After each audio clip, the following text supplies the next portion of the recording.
ልጇን የምትይዘው ምከፍላት 800 ብር ነው። ልብ በሉ እሺ። ልጇን ብቻ የምትይዝላት ከሆነ በዛ ደረጃ ይሄ አንገቷ ተተልትሉ ፊቷ እንዲህ ተሰንጥቆ በዛ ላይ የ8 ወር ደግሞ ሳይሰጣት በዛ ላይ 800 ብር በዛ ላይ እንዴት እንደሚጮህባት እንዴት እንደምትሳቀቅ ልጅቷ ከዛ እኔ አሁን ካሜራ ያለበት ቦታ ስለሆንኩኝ ባለቤቴን አውሪ ብላኝ ባለቤቷ ጋር ደወልኩለት። ስደውለት ሄሎ ሰላም ነው አለኝ። ደህና አለው ሰላም ነው ይቅርታ ስልክ የሰጠችኝ ባለቤት ናት ልታወራኝ ትችላለች እሷን አውርቻ አወራሻለሁ አለ። በዛው እንትን አላለም። አሁን ደግሞ ዘመድ ነው ምናምን የተባለው ደግሞ ወንድም ነኝ ምናምን ብሎ ደግሞ ደወለና ባልየው ነው ደግሞ የማይከፍላት እንጂ እህቴ እንደዚህ ብሎ የባልና የሚስት ኬዝ ደግሞ አመጣ ማለት ነው። አንደኛ ነገር ወዳችሁ ሳትሆኑ የ8 ወር ደሞዟን ትከፍሏታላችሁ። አንደኛ ሲቀጥል ካንስሌሽን ነው የምትሰጧት። ሲቀጥል ደግሞ ልጅቷን አታሳፍሯትም። የማሳፈር መብት ስለሌላችሁ እናንተ የምታሳፍሯት ከሆነች ልጅ እኔ ይሳቅን ጠራውና ልጅቷ ኤምባሲ ውስጥ አርፋ ክስ እንድትመሰርት የተደበደበችውን ክስ እንድትመሰርት ነው የሚደረገው። ከዛ በኋላ የደበደባችኋትን ዋጋ ትከፍላላችሁ። ሲቀጥል ደግሞ 8 ወር ደሞዟን ትከፍላላችሁ። ሲቀጥል ደግሞ አታሳፍሯትም። ገጠሬ እያላችሁ ነው የምትሰድቧት። ልንገራችሁ ኬትም ይምጡ ኬትም የኛ አበሻ ሴቶች ስራ አረብ እንኳን አያስተምራቸውም። አንዴ ከተነገራቸው የመዳን ቤት ዕቃ አይደለም የአበሻ ቤት የዕቃ አቀማመጥ እንኳን አንዴ አረብ ከነገራቸው ጭንቅላታቸው ይይዛል። ገባችሁ? ለስራ የኛ ልጆች አይታሙም። የገጠር ሰው የገጠር ነው እያላችሁ ነው እንትን የምትሉት። ኦኬ። ስለዚህ ልጅቷ ቤተሰብ አላት። በጣም ቤተሰቦቿ ጦርነት ያለበት አካባቢ ላይ ነው ያሉት። ስለዚህ ልጅቷ አትሳፈርም። አማራ ክልል ላይ ያለውን ነገር ጠንቅቀን ስለምናቅ ልጅቷን አታሳፍሯትም። ሰርታ ቤተሰቦቿን እንድትረዳ ነው እንጂ የሚደረገው ማለት ነው። ይሳቅ ይጠራል። ልጅቷን ለኤምባሲ ታስረክባላችሁ። ሕክምና የሚያስፈልጋት ከሆነ ሕክምና ይደረግላታል። ከዛ ካንስሌሽን አንሰጣላታላችሁ። ማንም ስለሆናችሁ እናንተ ለምን እንደዛው እንዳለች እንደተሞነጫጨረች ለምን ፖሊስ ጣቢያ ይዟት አይሄድም? ይሳቅ እንደዛ ጥሩ ነው። ስለዚህ ፋይል እንድትከፍት እንደዛው እንደተሞነጫጨረችው ፎቶዋን ይውጁዬ እንደው ፎቶዋን ይው እንዲህ ያጋጨቻት ከመሬት ጋር ማለት ነው።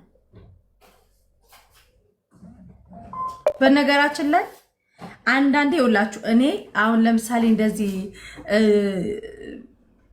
የሆነ አላደል እኔ አሁን አበሻን ጨክኖ መክሰስ አንዳንዴ ቆራ እንትንላ እከሳለሁ ምናምን ልና ከዛ በኋላ የሆነ በቃ ልቤ ይራራል። ገባችሁ? ለእንደናንተ አይነት ግን መራራት አያስፈልግም። ገባችሁ? ኢቭን መተዛዘን ያለብን መደጋገፍ ነው ያለብን። ቤተሰቦቻችን ምን አይነት አካባቢ ላይ እንዳሉ ሰሜን ክልል ምን ላይ እንደሆነ ሁልሽም ታውቂያለሽ። ወይኔ መሲ እንደዚህ ነው ብቻጨረቻት እመቤቴ እንጂ ልጅቷ ደግሞ እንዴት እንደምታምር ያት ስታምር ደግሞ ቆንጆ ልጅ ነው።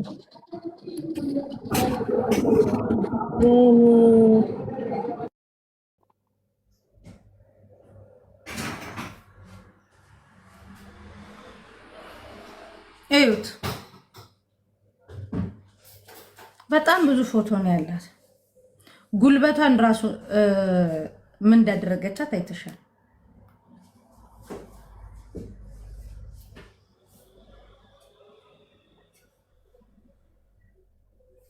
ፊቷን እንዳታዩት እኮ ነው።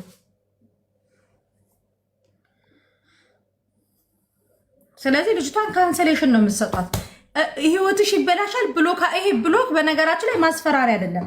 እናንተ ተነስታችሁ ከመሬት ተነስታችሁ ብሎክ የምታደርጉት ሰው የለም። ኢማራት ህግ አላት። በህግ ነው የምትተዳደረው። እናንተ ልጆቹ ምን ገጠሬ፣ በነገራችን ላይ በገጠሬዎች ነው እዚህ የደረስሽው። ከተሜም ሁኝ ምንም ዓለም ይኸው ትላልቅ ዓለም ላይ ያላችሁ ሰዎች በገጠሬው ነው እዚህ የደረሳችሁ። ገባችሁ?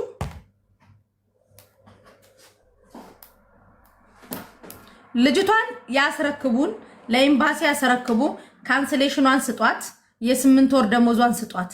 10 ምናምን ሺህ ድርሃም ነው የጨረስኩት ለቪዛ ለከዳማ ቪዛ።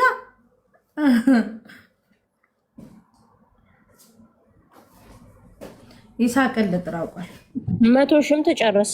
እንደዚህ እንድትደበድባት አይደለም እንድትቀጠቅጣት አይደለም የመጣችው እኮ እሷ ልጅቷ እዚህ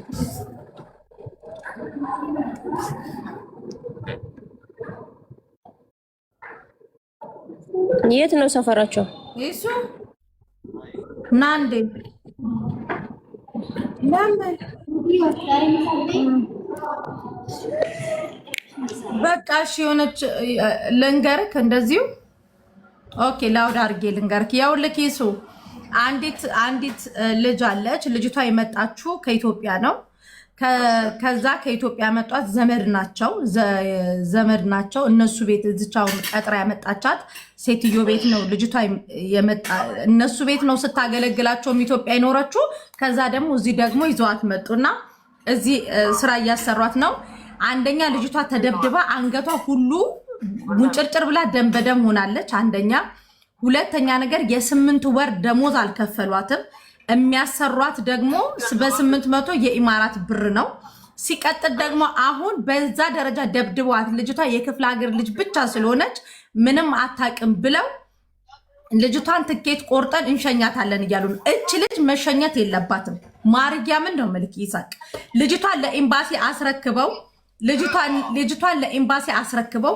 ልጅቷን ምርመራ ተደርጎላት ሲጀመር ልጅቷ መሰማሽ ከሆነ ነገር ያለሷ ፍቃድ ማሳፈር አይችሉም አሁን ያው ልክ እኔ ደውዬ ሴትዮዋን ካናገርኳት በኋላ መታችሁ በአካል እንነጋገር እኔ እንደ እህቴ ነው የተቆጣኋት ምናምን ብላለች እንደዛ አይሰራም ልጅ ሴትዮዋ አሁን ተርበትብታለች ገባክ ምክንያቱም ያደረገችባት ከዛ መሲ ይሄ ነገር ሚዲያ ላይ ነው የሚዲያ ሰው አይደለም ሚዲያ እንደወጣ እኔ በሚዲያ አይደለም እኮ አንቺን የምጠይቅሽ አልኳት ኬዙን ይዛ የመጣችው ቤሩት ያለች ልጅ ስለሆነ ጉዳዩን ኤምባሲ ይዞት አንደኛ እች ልጅ ይሳቅ እግዚአብሔርን ቤተሰቦቿ አሁን ችግር ያለበት አካባቢ ላይ ከዛ አካባቢ ነው የመጣችው ገባ ቢያሳፍሯት ትኬት ቆርጠው እንኳን ቢያሳፍሯት እች ልጅ መግቢያ የላትም ገባ ትስራ እዚህ ሀገር እኛ ስራ ፈልገን እናስገባታለን ካንስሌሽኗን ይስጧት ከዛ በኋላ ልጅቷን ነፃነቷን እንትን ትበል የ8 ወር ደሞዟን በቃ እሱን ነው የምለው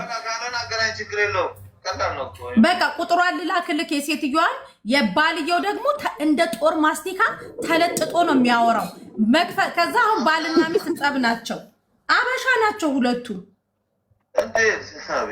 ከዛ ባልየውን እንትን አሁን ደግሞ አንደኛው ዘመድ ተብየው ደውሎ እህቴ ከባሏ ጋር ስላልተስማማች ነው ደሞዝ መክፈል ያለው ባልየውን አለ እሱን የሚስማሙት እነሱ እንጂ ልጅቷ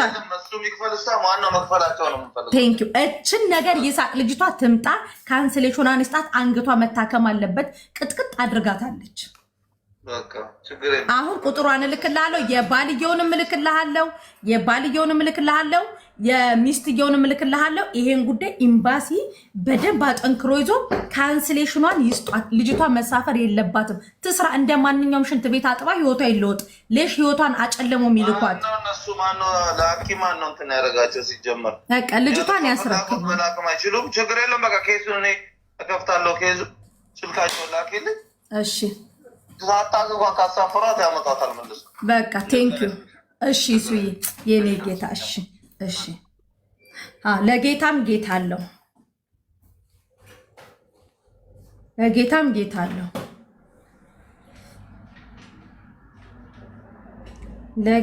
ጌታ አለው እቺ ልጅ እንደሆነ ሬሳዬ ቢጎተት ይሻላል አታሳፍሯት እንታለች ሚስትየው እቹትና ቆሪጥ ብዬ ነው ሁላ ሴቭ ያረኳትኝ